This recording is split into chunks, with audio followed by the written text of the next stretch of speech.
La forma en la que vemos las cosas también las transforma.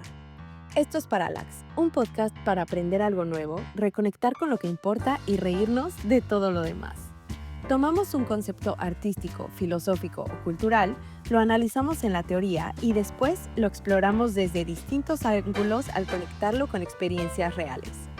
Yo soy Alejandra y hoy vamos a hablar de lo sublime con Henrik.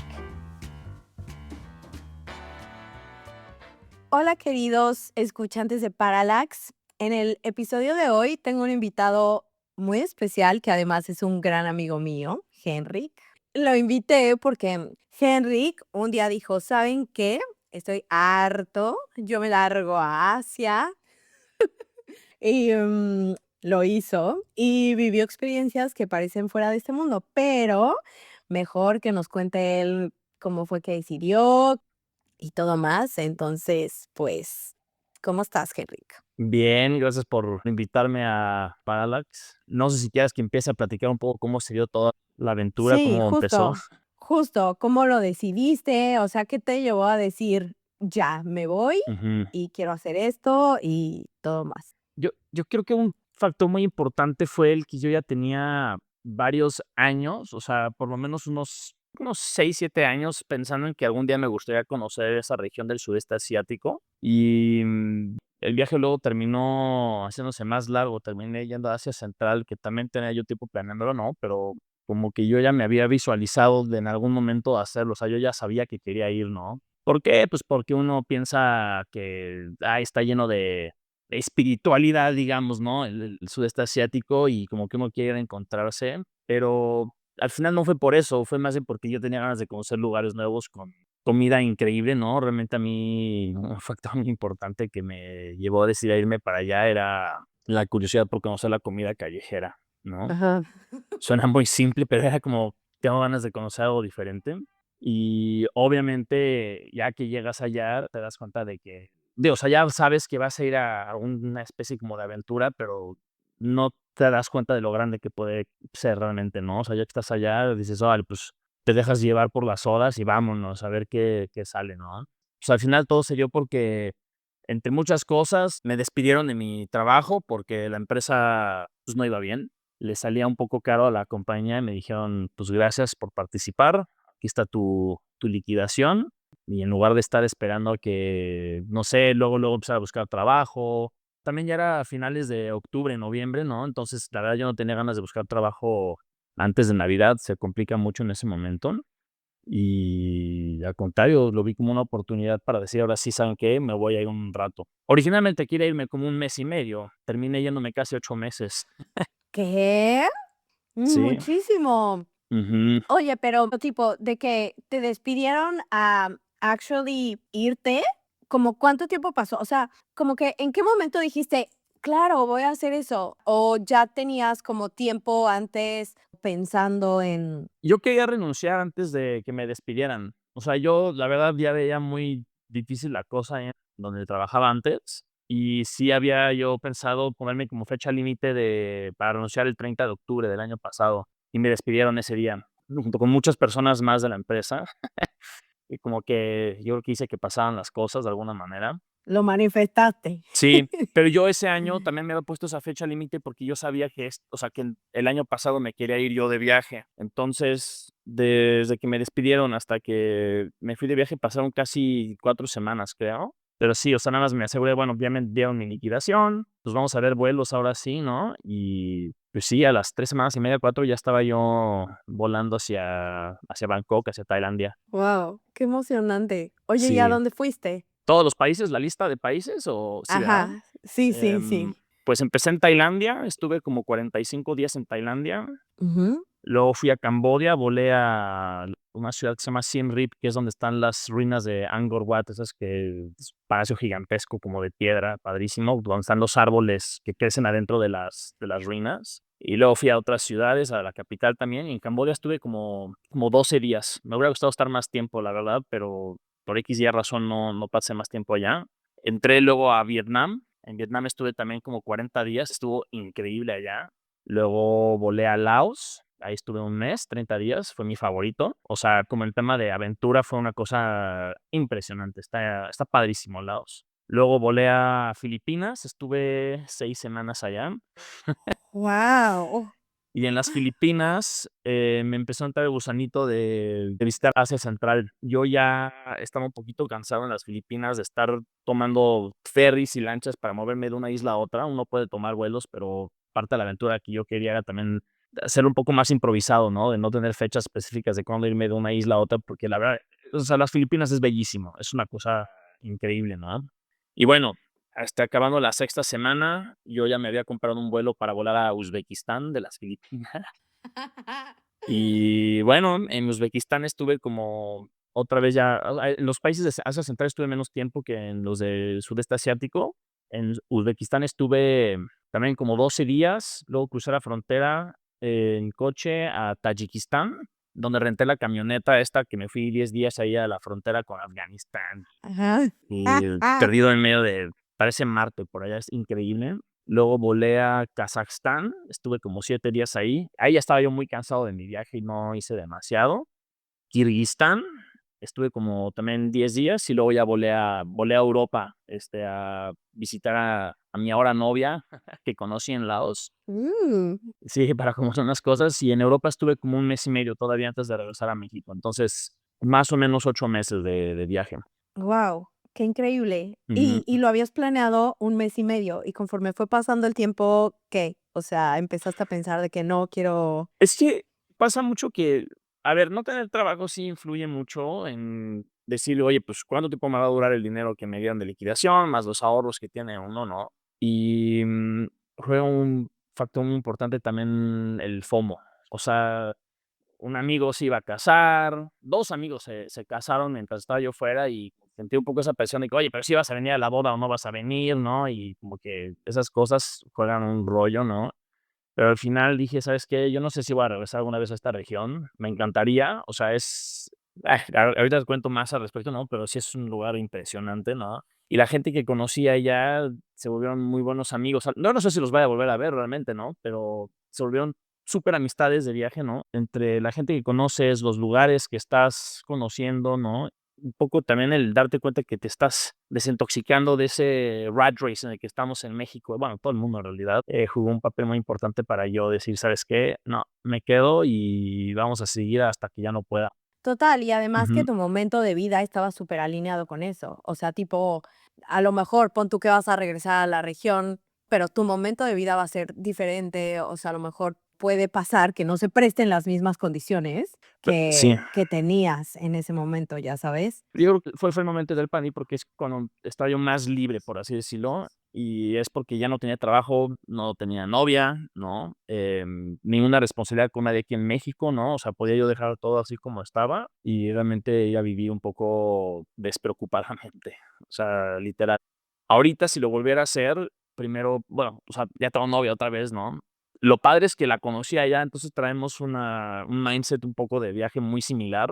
Y a mí me gustaría seguirme yendo de viaje otra vez con ella, porque jala muy parejo a cómo hicimos el viaje. Con ella viajé 6 semanas en las Filipinas, más o menos, o sea, solo ella y yo. Y ni andábamos, ni tuvimos nada, ¿no? Pero nos empezamos a gustar hasta el final del viaje, ¿no? O bueno, como que aceptamos que nos gustamos al final del viaje, ¿no?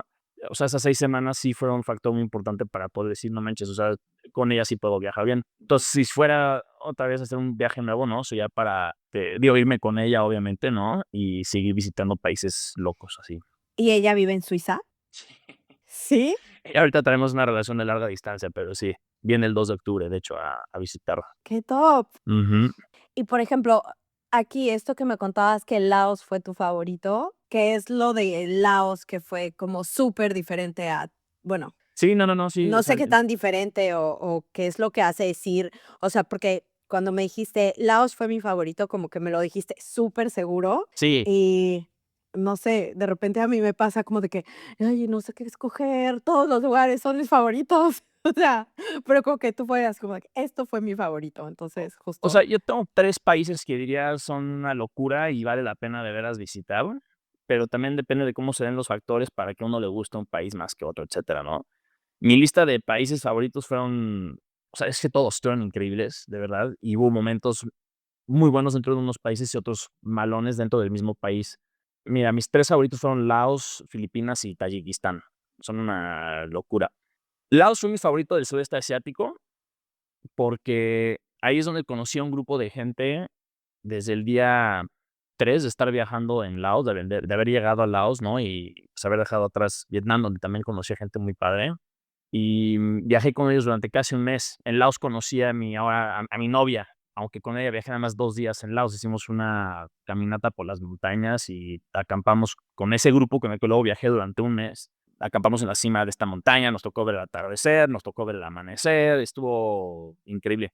Pero lo que tiene Laos, a comparación de casi todo el resto de los países del sudeste asiático que yo visité, o sea, no voy a incluir Filipinas en el sudeste asiático, porque aunque sí lo es más como la parte de las islas, digamos, ¿no? Y no tiene los templos budistas o incluso del hinduismo que encuentras luego en las partes de Asia Central continental. Pero Tailandia, por ejemplo, me encantó, pero de todos los países que visité fue el que menos me gustó, porque está sobreexplotado de turismo, o sea, y es ese turismo mucho más como súper mega borracho, de desmadre, pues, un poco como de gente que acaba de graduarse de preparatoria o acaba de terminar la universidad y quieren ir nada más a reventar, ¿no? Yo era un poco con esa mentalidad al principio también o sea, cuando me fui de México, ¿no? Pero a los 2 días yo estaba de que no, ya no quiero estar más en Bangkok, es puro desmadre durísimo, la gente está, o sea, para mí es el país de los excesos, o sea, Sí. neta, está pesado ahí. Camboya, lamentablemente, no estuve suficiente tiempo para decir fue mi favorito, porque me enfermé en Tailandia de una infección en una de las muelas, me tuvieron que que tratar la muela en Camboya cuando llegué. Entonces, pues, estaba yo como en proceso de desintoxicarme de Tailandia, si hace sentido eso, ¿no? Total, ajá. Vietnam fue increíble, pero Vietnam me lo eché casi más solo. Conocí gente en las ciudades en las que iba yo llegando, pero luego me iba a la siguiente y ya era yo por mi cuenta. Viajé una semana con una amiga que conocí desde Tailandia, buenísima onda, una francesa, pero, te digo, o sea, fue más como que yo en Vietnam, un poquito. Y Laos fue la combinación de que no estaba desarrollado como Tailandia, o sea, mucha gente me dijo que Laos es Tailandia hace 20, 30 años, gente ya que sigue backpackeando de 65, padrísimo por ellos, ¿no? Y me dijeron que Laos es como Tailandia hace 30 años, todavía no está desarrollado. Los chinos le están metiendo muchísima lana para construir un tren bala, y ahí se creo que desde la frontera con China hasta la capital de Laos, que se llama Vientiane. Entonces, bueno, tienes eso en Laos, pero realmente la aventura en Laos está increíble porque te vas pueblando de un lado a otro, ¿no? Y en todos lados como que no hay nada y a la vez hay muchísimo que hacer porque bueno, yo conocí a gente padrísima con quien viajar, ¿no? Y por eso fue tan, no sé, tener tu pequeña comunidad de amigos, ¿no? Con los que vas haciendo planes, en las noches te vas a echar unas chelas, te vas a emborrachar, durante el día vas a visitar cascadas, vas a hacer caminatas a montañas.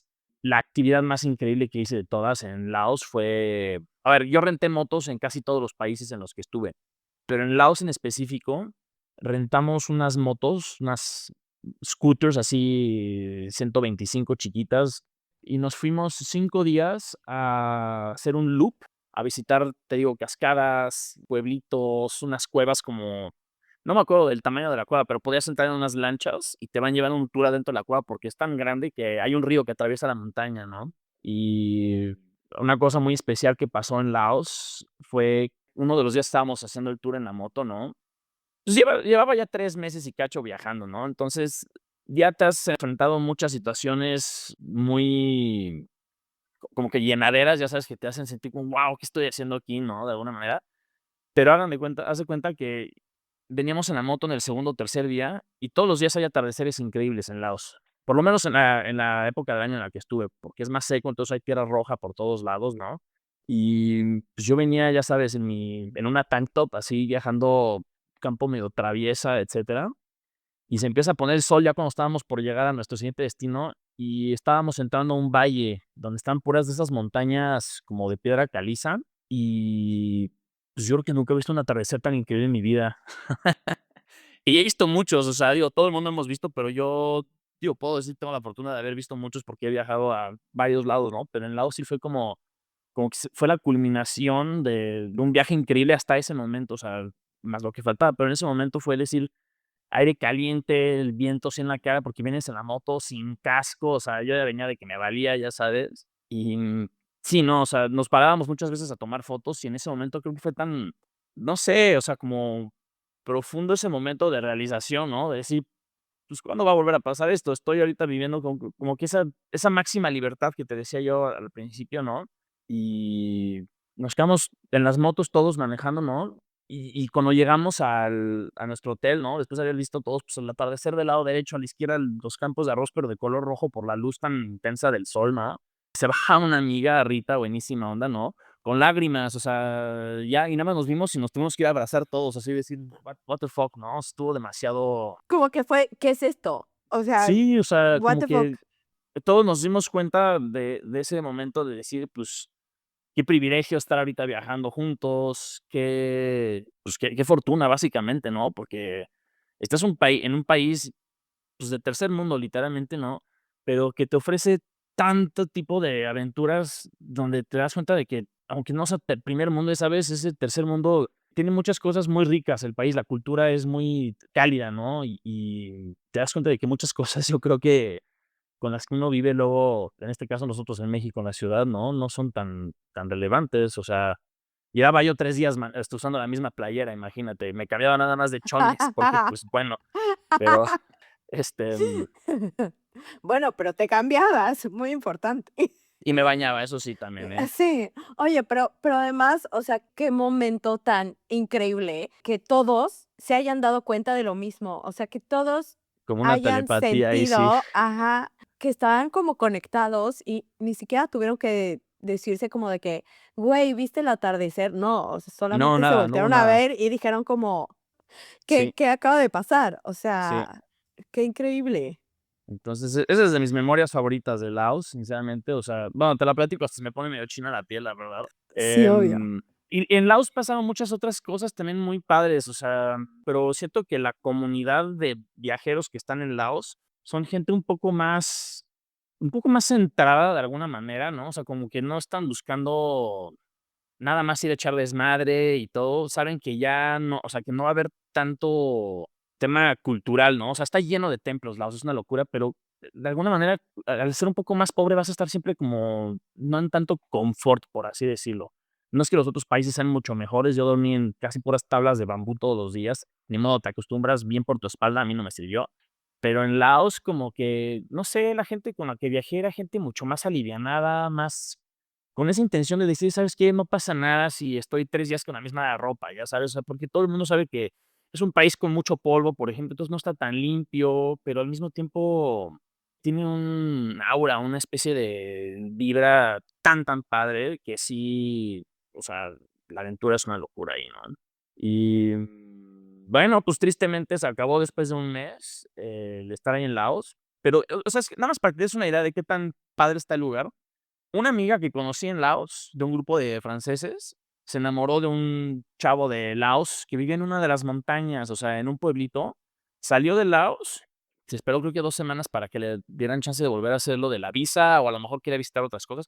Regresó para ir a ver a su novio de Laos, no sé cómo se llama esa nacionalidad, laoí o lo que sea, y se quedó un mes más otra vez en Laos, nada más o sea, se fue como a vivir la vida de campesinos de Laos en las montañas. Entonces, celebró fiestas tradicionales de la región norte de Laos, estuvo, pues, bueno, haciendo caminatas infinitas por las montañas, cosas así, ¿no? Y digo, ella, por ejemplo, sí era una chava súper alivianada, hasta demasiado como, o sea, yo soy un güey bastante de ir a hablar con cualquier persona, soy extrovertido, me cae bien toda la gente, etcétera.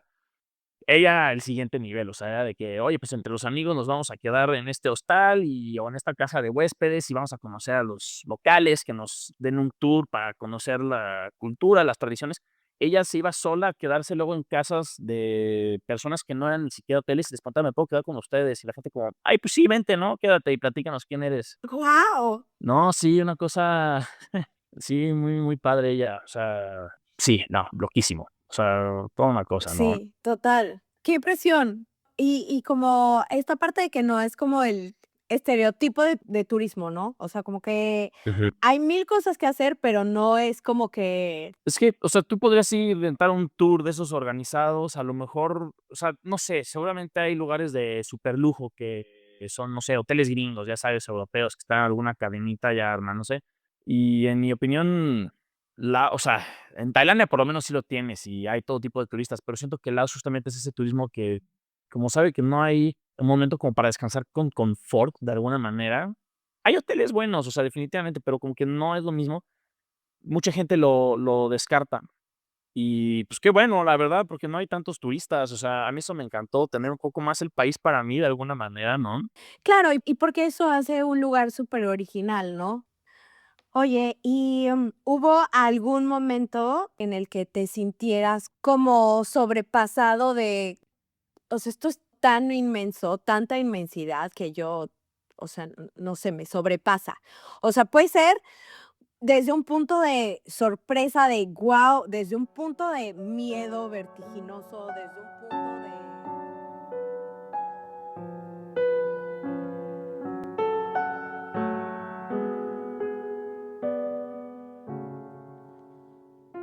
En el siglo XVIII, filósofos y artistas comenzaron a hablar de lo sublime, una categoría estética que busca describir lo que es tan vasto o poderoso que desborda nuestra comprensión. Burke lo definió como una mezcla de temor y fascinación, la inmensidad de una montaña, el rugido de una tormenta, el silencio de un cielo sin fin. Kant profundizó en que lo sublime no está en la naturaleza, sino en los límites y también la grandeza de nuestra mente frente a lo infinito. En el arte, en el romanticismo, lo sublime se volvió una forma de expresar lo que nos supera. Turner exploró esa fuerza en la naturaleza, Blake en lo espiritual. En la obra El caminante sobre el mar de nubes, Frederick nos muestra al hombre frente a lo inmenso, recordándonos que a veces lo más sobrecogedor del mundo es sabernos tan pequeños. Sí, no entiendo. O sea, que te rebasa un poquito la emoción y puede ser porque casi te matas o porque Sí, llegaste a un por lo lugar que tú donde quieras. dices, Ajá. mira, en 8 meses te pasan varias veces así, porque llegas a lugares sin señal de teléfono, así de sencillo, ¿no? A ver, uno de esos fue definitivamente ese paseo en moto en Laos, el atardecer, ¿no? O sea, me rebasó a mí mucho esa sensación de decir, casi, casi puedes decir, ya me podría morir ahorita, ya sabes, y no pasa nada, ya estoy, ¿no? O sea, otros momentos donde me pasó fue en Filipinas, donde me metí a nadar con mi ahora novia. Mm. Le se llama Carol. Cuando me metí a nadar con Carol 2 veces con tiburones ballena. Estuvimos 3 horas nadando con tiburones ballena para nosotros, básicamente en una zona que no es turística, o sea, porque hay zonas donde les dan de comer y eso es una estupidez, la verdad, o sea, les mueven ahí todo el ciclo de, migratorio, una cosa así. Fuimos a un lugar donde no los alimentan y llegan los tiburones así a alimentarse de krill, y imagínate, tienes unos animales como de 8 o 10 metros y de repente, pues, como que se mueven y van nadando hacia ti, unas ves una boca gigantesca a punto de puede comer a ti, ¿no? Digo, no comen humanos, comen plancton, pero como que era decir: "Órale, ¿dónde estoy?", ¿no? Nadando con unos animales que no ves muy seguido, ¿no? Y creo que el lugar donde más fuerte me pasó, porque todavía no puedo como digerir que haya gente que vive en esa región, es en Tayikistán. Renté una camioneta 4x4, una Land Cruiser viejita como de 2003, 2004, y me fui 10 días para recorrer una ruta que se llama la carretera de los Pamires, el Pamir Highway se llama en inglés, y básicamente es cruzar Tayikistán en coche para llegar hasta la frontera con Kirguistán. Digo, hay que verlo en el mapa para entender un poco cómo está la geografía del país. Yo, la verdad, antes de llegar no tenía ni idea ni de dónde estaban, pero sabía que quería ir allá para saber cómo se veían, ¿no? Y, mucha gente hace esa ruta que yo hice haciendo hitchhiking, ¿no? O sea, piden aventón y van avanzando. Mucha gente la hace en bicicleta, están enfermos, en mi opinión, para hacer eso. A mí me dijeron muchos que yo estaba loco de hacerlo solo. Estos tipos están más locos porque se lo aventaban en bici. Terminé rescatando en una tormenta de nieve a un backpacker gringo, a una ciclista francesa y, equis, o sea, no la voy a contar porque pasan muchas cosas de ese estilo, ¿no? Pero, en ese país lo que me pasó fue, dejas la parte más poblada, digamos, del país, que es la parte del oeste, tomas la ruta, la carretera y empiezas a manejar hacia la frontera con Afganistán, y llegas a la frontera y empiezas a abordarla. O sea, son tramos casi luego de pura terracería increíbles, Del lado derecho tienes tú el río, un río que pasa, que viene de puro deshielo de la cordillera de los prehimalayas, o sea, son montañas altísimas ya, ¿no?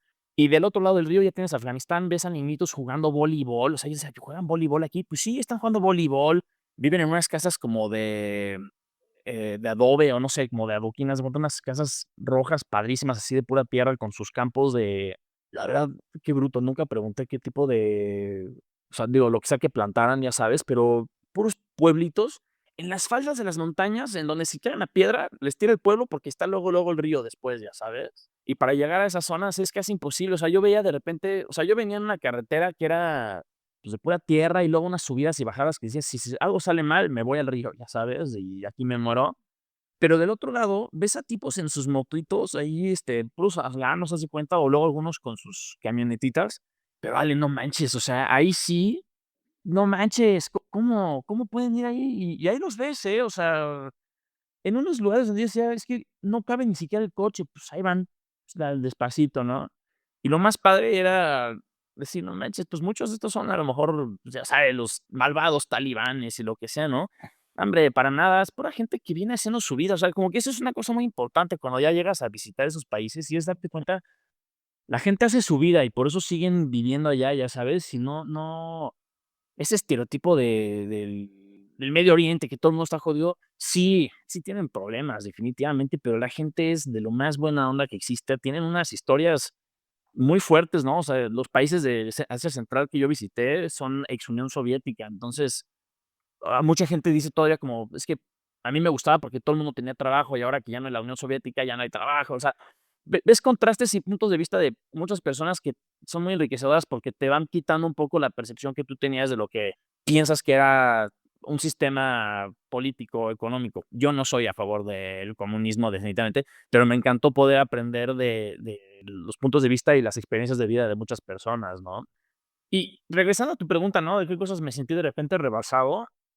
En este road tripcito que hice bueno, road trip de 10 días que hice en Tayikistán, yo venía solo de repente en las carreteras y me podía echar yo 5 o 7 horas nada más viendo 3 trailers que pasaban y a lo mejor un coche que venía más adelante, pero no había nada más. Y la naturaleza ahí es, haz de cuenta como son estepas, creo, ¿no? Bueno, semidesértico, haz de cuenta, así completamente desolado, no hay nada, ya sabes. Y montañas, unas montañas, o sea, pero mira, yo decía que yo me sentía un poco como en Marte, o sea, como que no hacía mucho sentido, vienes manejando y no hace sentido nada, o sea, como que dices: "¿Cómo carambas o por qué carambas construyeron una autopista aquí?". Autopista no tiene nada, o sea, son cráteres de baches. Están casi tan malos como los de la lateral de Periférico, literal. No, está cañón allá. Y yo de plano a veces me salía de la carretera para manejar en terracería, digo, pues, porque tenía la camioneta esta que renté, ¿no? Y venía más rápido en la tierra que manejando en la calle, ¿no? Y ahí es donde sí, yo creo que me di más cuenta de decir qué grande es el mundo y al mismo tiempo qué chico es, porque en 30 horas vuelas y ya estás en esos países. O sea, si te pones a pensar, no es nada de tiempo. Hace 100 años se echaban a lo mejor 3 años para llegar allá, ya sabes, o sea, y ahorita en 20, 30 horas ya estás allá. Es una locura. Entonces, pues sí, de repente vienes en la camioneta, ¿no? En el coche, o a la gente que viene en moto también, ¿no? Pues cada quien en su trip mental, porque son tantas horas de silencio que, pues, estás todo el tiempo tú con tus ideas, insights, de repente te enojas, de repente te mueves de risa, abres las ventanas y entra el viento súper frío, ¿no? Y nada más estás como, pues, no sé, es un poco un estado como ¿Contemplación? un poco contemplación, pero incluso más allá, donde ya de repente te das cuenta de que estuviste tanto tiempo pensando en tus ideas, que a lo mejor ya pasó una hora y de repente como que regresas al momento y dices: "Ay, güey", Disociarte. de disociación, exacto, ¿no? Ajá. Y pero de repente me acuerdo que venía yo con las ventanas abajo, poniendo música que a mí me gusta, ¿no? De repente más como música que conocí en el viaje, por ejemplo, y de repente, pues, te echas un grito, ¿no? En el coche, pero más por como decir: "No manches, ¿qué está pasando?", ¿no? De tan loco que está, ¿no? Y, sí, o sea, yo creo que eso que te sobrepasas cuando te das cuenta de que puedes estar demasiado tiempo contigo mismo, ¿no? En tu cabeza, por así decirlo, y en lugares donde como que no puedes creer porque no estás acostumbrado a eso, ¿no? A que exista. Y Tayikistán sí es un país que te regala eso muy cañón, o sea, es una aventura O sea, yo creo que de lo mejor que hay, o sea, para neta salir y decir: "Ahora sí vamos a". O sea, ya me eché el sudeste asiático, que estuvo increíble, pero esta aventura fue toda mucho más cañona, porque ahí sí no hay tantos viajeros, por lo menos la época del año en la que fui, como era, pues, temporada muy baja al parecer de viajeros, entonces hay pocos, ¿no? Hace frío, o sea, 2 semanas antes yo estaba en las Filipinas buceando todavía, nadando con tiburones, literal, ya sabes. Y 2 semanas después estaba yo como 4600 metros de altura, con dolor de cabeza porque, pues, no hay o sea, te da el mal de montaña Ajá, sí, sí, sí. No, y, ay, no, increíble. Con nieve, además. Entonces, sí son contrastes. o sea, muchísimo frío, pero Sí. en qué época del año fuiste?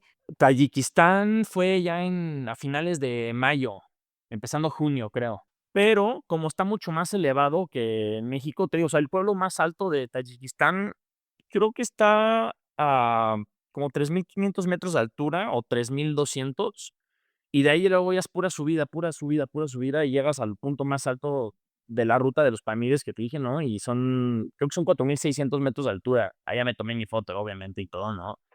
Luego ya sigues y llegas casi a un lago gigantesco, que está luego ya cerca de la frontera con Kirguistán, que luego también ya visité, ¿no? Pero no, Tayikistán sí, es guau, o sea, Stop. de locos. Oye, y ahorita que dijiste de las fotos, ¿cuántas fotos tienes del viaje? Mira, yo no soy fotógrafo y tomé más de dieciocho No, mil ya sé. fotos. Ujú. Sí, sí te creo. O sea, son 3000 fotos al mes, más o menos, como sí, son como 1000 fotos al día. Estaba yo obsesionado tomando fotos, fotos, fotos con el dron, con el iPhone, con la GoPro que me compré.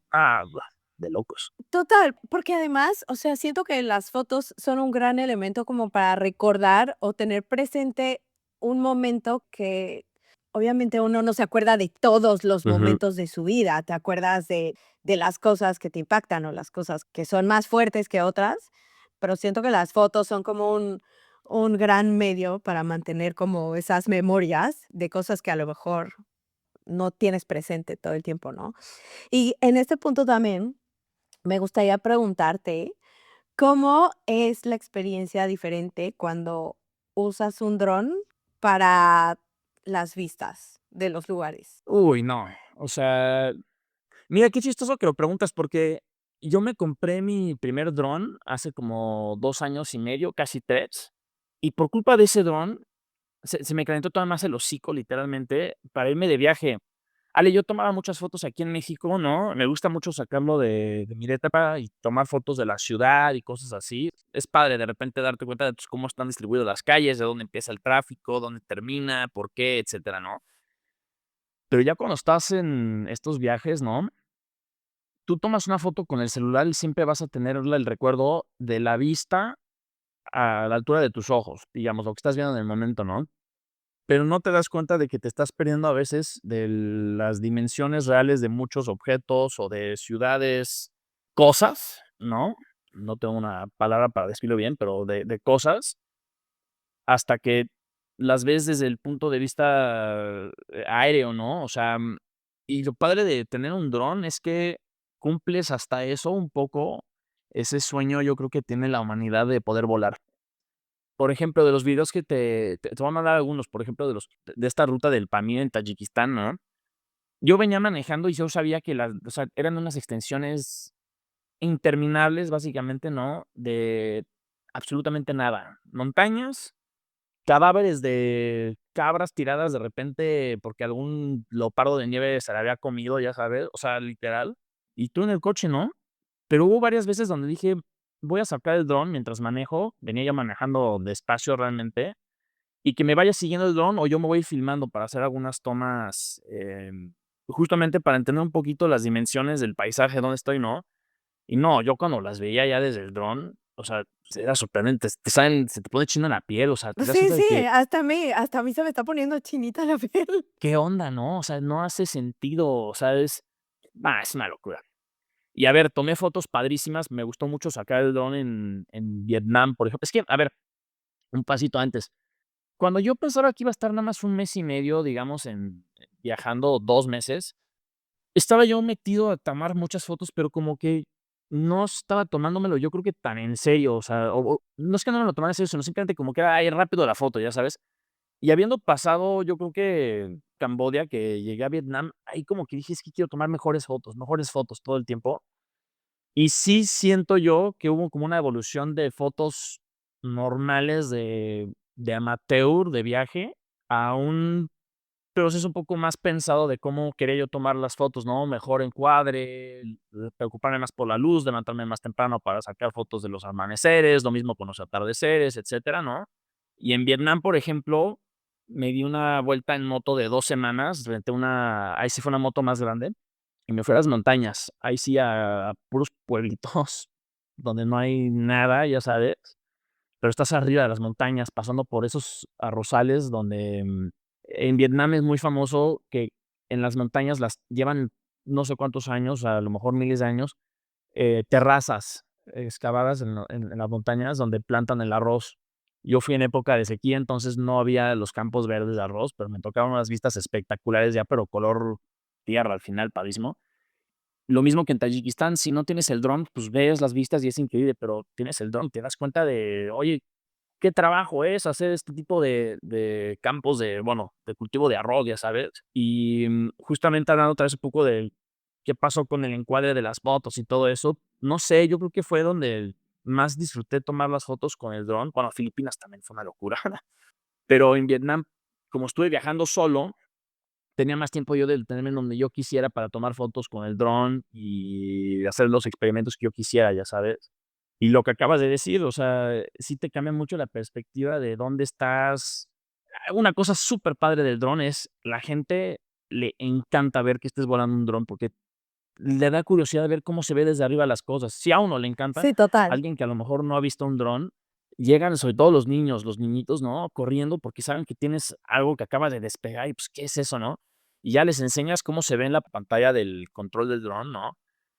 No, hombre, voltean a ver la cámara, pero como que se tardan en darse cuenta de que esa cosa los está grabando. Entonces, es una herramienta, yo creo que muy padre, un poco como para socializar incluso con la gente. No en todos lados está permitido, entonces tienes que tener un poco de cuidado dónde lo sacas y qué haces con él, ¿no? Pero a la gente le fascina. O sea, sí es un habilitador, digamos, de conversación con los locales y te quieren invitar a hacer cosas, quieren que tomes fotos, se las compartes, se las das y están felices porque dicen, no manches, o sea, ya estoy viendo mi casa, pero desde a 100 metros de altura. Definitivamente, para mí el dron fue un factor demasiado importante para poder disfrutar más del viaje. O sea, otra vez, yo no soy camarógrafo profesional, disfruto muchísimo de tomar fotos, por eso tomé más de 18,000 en 7 8 meses, ¿no? No, claro, me queda claro. Y, no he podido darme la tarea de ver todas las fotos. Estoy escribiendo, de hecho, ahorita un poco un diario, digamos, de lo que hice en cada país, ¿no? En cada ciudad y así. Y las fotos, como bien dijiste al principio de esta pregunta, ¿no?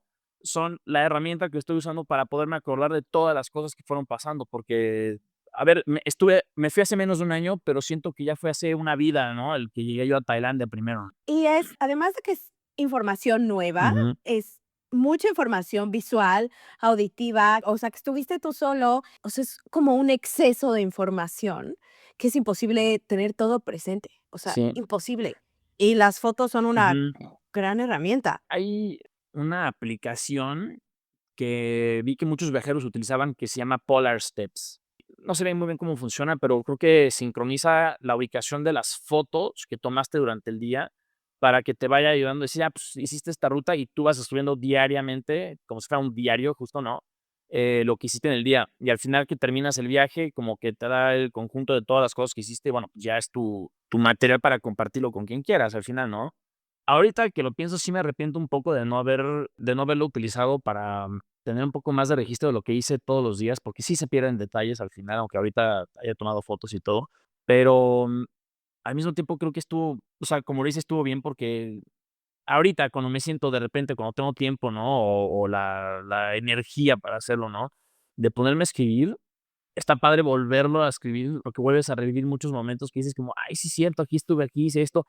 Y, pues, es para mí al final, ¿no? Luego, si alguien quiere leerlo, porque quiero hacer un álbum de fotos con muchas fotos que sean, pero que sean buenas fotos, ¿no? Al final, Ajá. pues, para platicar ahorita como contigo, ¿no? O sea, un poco cómo fue la experiencia, hablar un poco de la cultura, qué fue lo que más me gustó, qué cosas no me gustaron, ¿no? Porque una cosa es lo que viviste, pero también dar un poco un panorama de qué hay en cada país, ¿no? O sea, vale la pena.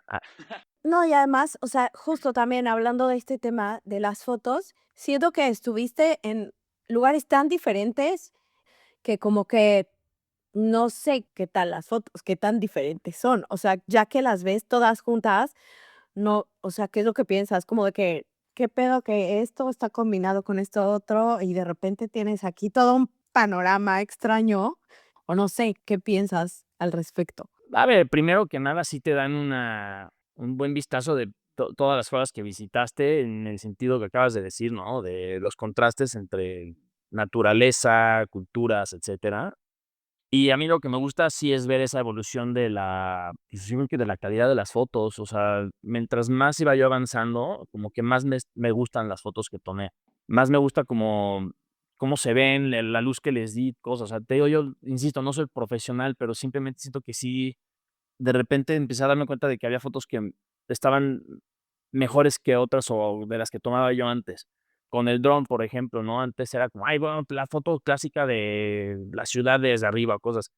Y luego me di cuenta de que, ¿sabes qué? Hay tantas fotos de ese tipo, ¿no? ¿Por qué no empezar a tomar fotos un poco más como de fotos de acción? A lo mejor puede ser un ejemplo, ¿no? Donde que gracias a eso rompí mi dron.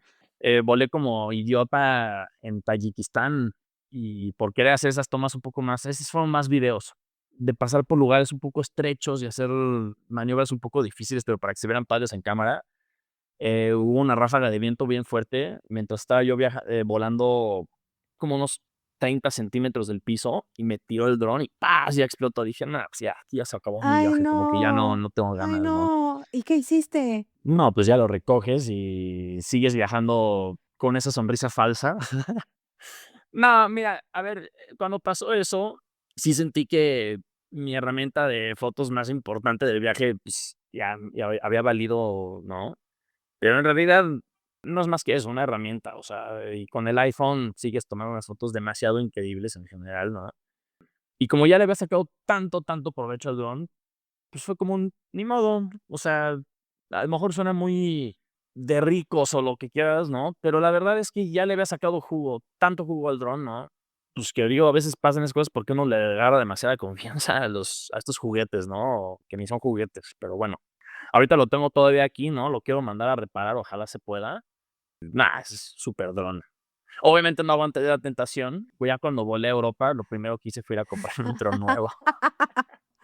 Pues sí, porque son herramientas, y sí es algo como que va a darte como esa, no sé, esa chispa que hace diferente, Ujú.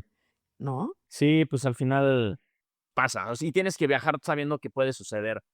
Tengo amigos que tienen drones y lo han volado 2 veces nada más porque les da miedo chocarlo. Dices: "Oye, pero, pues, te gastaste una buena lana, ya sabes, si no lo vas a usar, pues, o véndelo o no sé, sí sácalo, aprovéchalo, son padrísimos", ¿no? Sí, 100%. Las cosas son para usarse. Pues sí. Oye, ahora que ya regresaste y todo, siento que, es como un combo máximo de experiencias nuevas, adrenalina, de aventura y todo más. Ahora que ya se acabó, ¿hay algo que extrañes o más bien como que sientes alivio? No sé, ¿qué sientes ahora que estás de regreso? Definitivamente extraño. Yo creo que terminas un viaje de estos y parte de ti, en forma de los recuerdos y sensaciones, se queda en esos lugares que tanto disfrutaste, ¿no? Pero sobre todo es un poco extrañar esa ausencia de responsabilidad y expectativa que tienes tú mismo sobre ti mismo de ver eso en donde estabas. O sea, es un poco como regresar a base cero. Obviamente llega, en mi caso, por lo menos, ¿no? Sí llegas con nuevas ideas, a lo mejor con un poco de rutinas un poco diferentes, definitivamente. Yo bajé 12 kilos en mi viaje. ¿Por qué? Porque empecé a comer mejor, hacía mucho más ejercicio, caminaba más. Ahorita no estoy haciendo ejercicio, la verdad, pero sigo comiendo mucho más sano y me he mantenido en el mismo peso en el que llegué hace 2 meses casi. Pero definitivamente extrañas, yo creo que esa libertad de decir: "Me muevo a donde quiera y no tengo que reportarle a un jefe nada, ni a clientes, ni nada". Digo, nosotros que ya somos profesionistas, que trabajamos, etcétera, ¿no? y no preocuparme tanto por la parte del dinero, porque la Ciudad de México es muchísimo más caro, o sea, es una grosería lo caro que es, ¿no? Y yo ahorita no estoy trabajando, o sea, estoy trabajando en mi propio emprendimiento, pero no estoy generando dinero todavía, entonces también esa parte es como, ay, estoy presionado. Si me fuera ahorita de viaje otra vez, gastaría menos de lo que gasto yo mensualmente aquí en la Ciudad de México, ¿no? Digo, no quiero decir que es vivir en una fantasía, ni lo menos, porque sí agarras otro tipo de rutina allá donde también te agotas, ¿no? Pero por lo menos siento que eres una persona que está, o sea, este año como que está más presente conmigo mismo, de alguna manera, si eso hace sentido, Sí, sí, totalmente. y están preocupado por cosas que me gustan, ¿no? O sea, no es que no me guste trabajar, pero la realidad es que yo no conozco a nadie que diga, mi trabajo es lo máximo, ¿no? O sea, todo el mundo está vendiendo su tiempo para ganar dinero, para luego eventualmente gastarlo en cosas que le gustan. Allá yo estaba haciendo las cosas que me gustaban. Yo ya estaba todas las 24 horas haciendo todo lo que me gustaba, ¿no? O sea, porque viajar no es nada más, estoy de viajes, estoy planeando a dónde voy a ir el siguiente, ¿no? Que puede ser luego estresante porque no tienes mucho tiempo en algún lugar. Estoy yendo a conocer la comida, estoy tomando fotos de la gente, de la cultura, lo que sea, y son cosas que aquí en México podría yo hacer, ya sabes, salir a la calle, pero la Ciudad de México no se presta mucho para eso, porque es una ciudad gigantesca y la gente va así, güey, ¿quién eres? ¿Por qué no le tomaste una foto, no? Y como yo soy parte de esa cultura, aunque sea güero, ya sabes, el whitexican mexicano, sigo siendo mexicano, estoy acostumbrado a la cultura que hay aquí en la Ciudad de México. Cuando salgo en un fin de semana, no sé, me gusta mucho ir a Tequisquiapan o a veces, no sé, me gusta salir a andar en coche o a veces en moto a la Sierra Gorda, ¿no? Y vas llegando a esos pueblitos, ahí me siento tal vez como más de que, ay, sí, voy a tomarle foto a la gente y llego a platicar con la señora de las tortillas y me hago amigo del barrendero de la colonia del pueblucho, ya sabes, no sé qué, o sea, me gusta ir a hacer esas cosas. Y eso es lo que extraño. Pero lo padre es que sí te das cuenta de que, aunque estés en México, si te obligas un poco a salir de ese FOMO de, ay, quiero ver siempre a mis amigos el fin de semana, oye, pues también te puedes dar chance de ir a conocer otras cosas bien padres, ¿no? Entonces es un poco eso, o sea, extrañar esa libertad, pero aprender a aplicarla aquí en donde ya vives. Que justo por ahí va la siguiente pregunta que te iba a hacer, o sea, como qué aprendiste, tanto como a un nivel de esta reflexión es súper deep y la aprendí. Ujú. Digo, obviamente, si la quieres compartir, si no, está perfecto. Y otra, como justo, como esas pequeñas rutinas o esos pequeños aprendizajes que dices, esto me lo voy a llevar y va a quedarse conmigo en mi día a día. O sea, a lo mejor no algo muy grande, ya sabes, como cosas que te van a acompañar en tus rutinas diarias, eso. Mira, yo creo que hay 2, Ale, o sea, y estas no tienen tanto que ver con ser una mejor persona, esto, el otro, no, o sea, están un poco atadas a ese concepto, pero creo que la primera y la más importante de todas, tuve una experiencia muy fuerte en Uzbekistán, no voy a entrar a detalles, pero una experiencia que sí me hizo darme cuenta, me vale madres lo que piensen los demás de mí. Mira, te quiero detalle para que entiendan de dónde viene, me cagué en un tren. O sea, me dio un retortijón, o sea, una cosa, o sea, horrible. Sí, obvio, obvio. Y sobreviví, ya sabes. Y en ese momento fue un momento como de mucho crecimiento y maduración, decir: "Güey, ¿sabes qué? O sea, lo peor ya pasó, si la gente va a mi ficha de que apesto a madre, o sea, me vale madre, tuve un accidente", ya sabes. Entonces, si eso lo aplicas un poco a la vida ya más cotidiana y todo, aprender a tener un poco de esa inyectarte esa valemadrina, ya sabes, decir: "¿Sabes qué? Haz las cosas que tú quieres, no estés siempre metido en esa cajita del estereotipo que ni siquiera es tanto que la gente espere de ti, luego que uno espera de sí mismo", ¿no? Lo que decía hace un momento, y poder salirte de ese, ¿cómo se puede decir? De esa Caja, de esa caja, de caja, ese, ajá, de esa caja. de esa caja que luego uno mismo se impone, ya sabes. Es bien padre porque te atreves a hacer cosas más locas. A ver, el que tú empezaras este podcast, por ejemplo, creo que es un poco el reflejo de decir: "Ay, ¿sabes qué? Ya me vale madres, a lo mejor van a decir que estoy loco, ¿no? Pero, pues, voy a intentar cosas nuevas", ¿no? Yo llegué a México y dije: "¿Sabes qué? No voy a empezar a trabajar luego, luego, voy a tratar de emprender". Para muchos es lo más normal, pero para mí fue un poco el decir: "Ya rompo con esa expectativa de a fuerzas tienes que tener una chamba de 9 a 5 y lo que sea, y no vayas a estar loco de emprender porque todas las startups fallan". Pues sí, o sea, pero voy a tomar el riesgo, ya sabes, me vale Claro, madres. sí, total.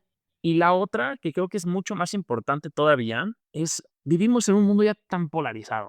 O sea, de verdad, es una locura como todo el mundo es o blanco o negro, no hay un punto medio, ¿no? En todos los sentidos.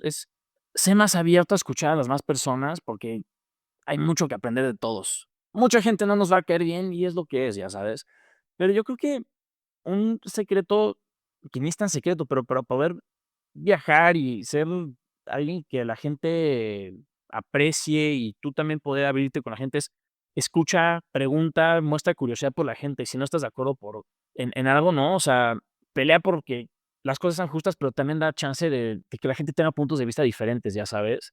Por ejemplo, yo creo que durante el viaje algo que de verdad hizo que yo hiciera muchos amigos en el viaje y que pudiera yo hablar tan fácil con la gente de los diferentes pueblos a los que llegaba, que luego ni hablaban inglés, ¿no? Y te comunicas a puras señas, es sonríeles, nadie es inferior a ti nada más porque a lo mejor no son, extranjeros viajando, ya sabes, con un buen presupuesto.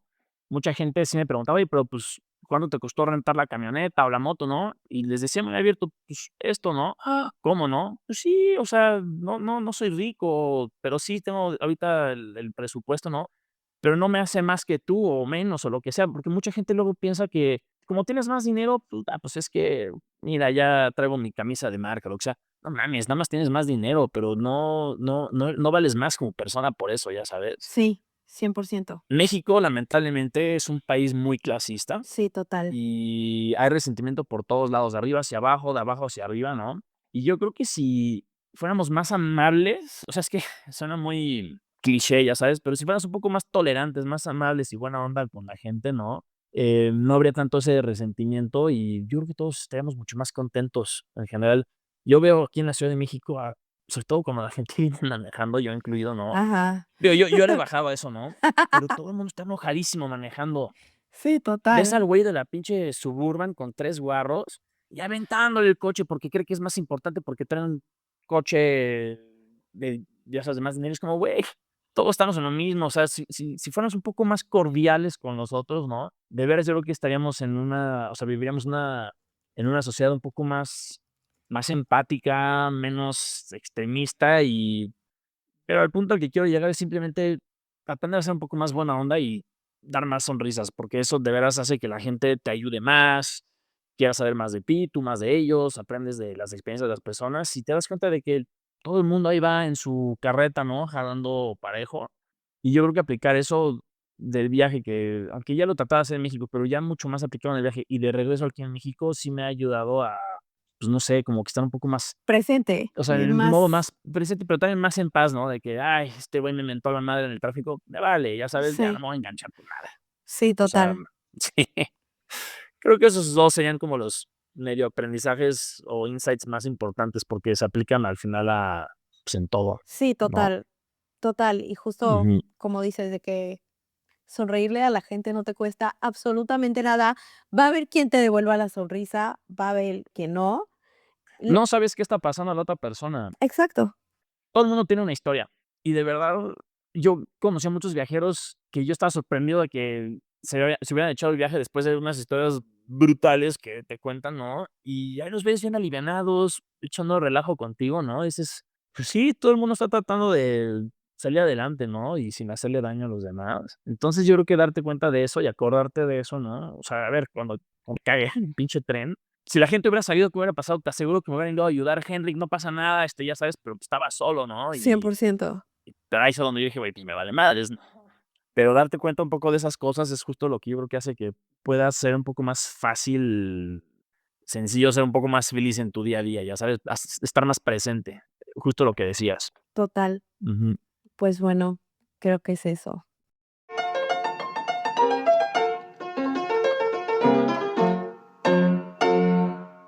Bueno, pues muchísimas gracias, Henrik, por aceptar mi invitación. La verdad disfruté muchísimo esta plática contigo. Me encantó escuchar las historias de tu viaje y estoy segura que a todos los demás que nos escuchan también.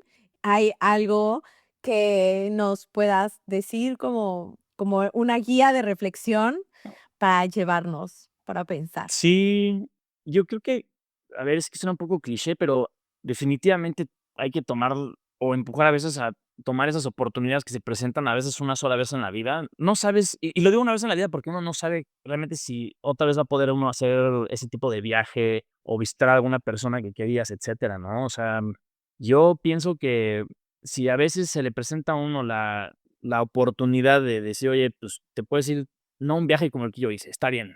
Vete 2 semanas de viaje porque tuviste home office y puedes trabajar desde la playa, o puedes irte a Europa, o no sé, lo que tú quieras, tómalo, hazlo", ¿no? Porque muchas veces por flojera, principalmente, ni siquiera es por miedo, es por flojera, uno no quiere salirse de su zona de confort. Pasan los años, y tengo 32 años, voy a cumplir 33, y ya me está pesando la velocidad del tiempo, la verdad, ¿no? Entonces, no dejar a que pase tanto tiempo para poder hacer las cosas.